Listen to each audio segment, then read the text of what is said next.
News Tamil கழுகு. Smart சிட்டிக்காக எடுக்கப்பட்ட நிலத்தில் இருந்த பெட்ரோல் பங்கை இப்ப நடத்துறது வணக்கத்துக்குரிய டெல்டா தரப்பு தானா?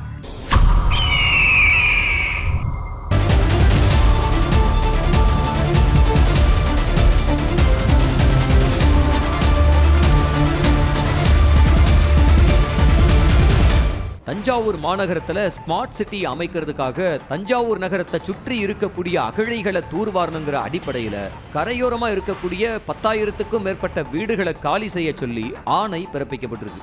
தஞ்சை கொடிமரத்து மூலையில் ஆரம்பிச்சு பழைய பேருந்து நிலையம் வரைக்கும் வசித்த ஆயிரக்கணக்கான குடும்பங்கள் வீடுகளை அரசு காலி செஞ்சாங்க. அவங்களுக்கு வீடு ஒதுக்கப்பட்டுச்சுனாலும் அகழியோட கரையில் இருக்கிற வீடுகள் இடிக்கப்படாதுன்னு திமுக வாக்குறுதி அளிச்சிருந்தாங்க. ஆனா ஆக்கிரமிப்புகளை அகற்றும் போது கொடிமரத்து மூலை அகழிக்கு பக்கத்துல இருந்த பெட்ரோல் பங்கை ஏற்கனவே காலி செஞ்சிருந்தாங்க. அது இப்ப மேயர் சன்ராமநாதன் தரப்பு கையில தான் இருக்கா. வருமானம் தரும் பங்க தர மேயருக்கு மனமில்லையாம். ஸ்மார்ட் சிட்டி நின்னதுனால வீடுகள் திரும்ப தரப்படுமான்னு மக்களும் மேயர்கிட்ட கேட்டு வர்றாங்களாம். அதுக்கு பதில் சொல்லாம பங்க் தொடர்ந்து நடத்துறதுல ஆர்வம் காட்டுறாராம் வணக்கத்துக்குரிய டெல்டா.